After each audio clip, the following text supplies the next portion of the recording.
இயற்கையின் ஆச்சரியம். முசுறு எறும்பு இயற்கையில் மிகவும் சிறிய உயிரினம். ஆனால் அதில் மறைந்திருக்கும் வலிமை மனிதனை ஆச்சரியப்படுத்தும். அத்தகைய உயிரினங்களில் ஒன்றுதான் முசுறு எறும்பு. இவை மரங்களில் இலைகளை ஒன்றோடு ஒன்று இணைத்து தங்கள் லார்வாக்கள் உருவாக்கும் பட்டு போன்ற நூலைக் கொண்டு கூடு கட்டி வாழும் சிவப்பு நிற எறும்புகள். பொதுவாக எறும்புகள் கூடு கட்டும் என்று நமக்குத் தெரியும். ஆனால் முசுறு எறும்புகள் கூடு கட்ட பயன்படுத்தும் அந்த பட்டு நூல், சில்க், எங்கிருந்து வருகிறது தெரியுமா? அது வளர்ந்த எறும்புகளிடம் இருந்து வருவதில்லை. அவை தங்கள் குடம்பிகளை, லார்வே, அதாவது எறும்புப் புழுக்களை தங்கள் வாயில் மென்மையாக கவ்விக்கொண்டு அவற்றை ஒரு பசை துப்பாக்கி, க்ளூகன் போல பயன்படுத்துகின்றன. அந்த குழந்தைகள் சுரக்கும் பட்டு நூலை வைத்தே இலைகள் தைக்கப்படுகின்றன. வீடு கட்ட குழந்தைகளே உதவுவது இயற்கையில் இங்கு மட்டும்தான் நடக்கும் விந்தை.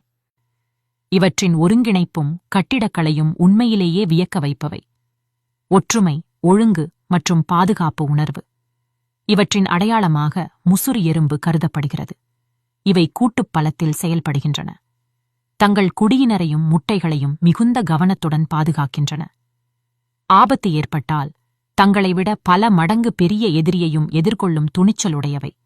தற்காப்பிற்காக கடிக்கும்போது எரிச்சலை ஏற்படுத்தும் அமிலத்தை வெளியிடுகின்றன. இயற்கை சூழலில் இவை பூச்சிக் கட்டுப்பாட்டில் பெரும் பங்கு வகிக்கின்றன. குறிப்பாக மா, எலுமிச்சை, முந்திரி போன்ற மரங்களில் தீமை செய்யும் பூச்சிகளை கட்டுப்படுத்த முசுறு எறும்புகள் சிறந்த இயற்கை பாதுகாவலர்களாகச் செயல்படுகின்றன.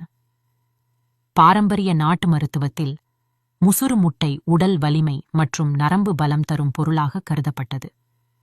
மரபு வைத்திய முறைகளில் பக்கவாதம், மூளையில் ஏற்படும் இரத்தக்கட்டு அல்லது இரத்தக் கசிவு ஏற்பட்ட பின் மீட்பு காலத்தில் முசுறு முட்டை சேர்த்து தயாரிக்கப்படும் தைலம் உள்ளுக்குள் உட்கொள்ளப்படும் மருந்தாக பயன்படுத்தப்படுகிறது. மருத்துவ ஆலோசனையின்றி எந்தவிதமான உட்கொள்ளும் மருந்தையும் தன்னிச்சையாக பயன்படுத்தக்கூடாது. முசுறு எறும்பு கடித்தால் எரிச்சல், சிவப்பு வீக்கம் மற்றும் அரிப்பு போன்ற அறிகுறிகள் தோன்றலாம். அப்போது அந்த இடத்தை சுத்தமான நீரில் கழுவி மஞ்சள், உப்பு நீர், தேங்காய் எண்ணெய் அல்லது துளசி போன்ற இயற்கை முறைகளை பயன்படுத்தலாம். அதிகமான அலர்ஜி அல்லது மூச்சுத் திணறல் ஏற்பட்டால் உடனடியாக மருத்துவரை அணுக வேண்டும். முடிவாக ஒன்று சொல்லலாம். இயற்கை நமக்குத் தரும் மிகப்பெரிய பாடம் உருவத்தை பார்த்து எதையும் எடை போடக்கூடாது என்பதுதான். ஒரு சின்னஞ்சிறிய முசுறு எறும்பு ஒரு தலை சிறந்த பொறியாளராக, இயற்கை விவசாயத்தின் காப்பாளனாக, மருத்துவ உலகின் ஆச்சரியமாகத் திகழ்கிறது.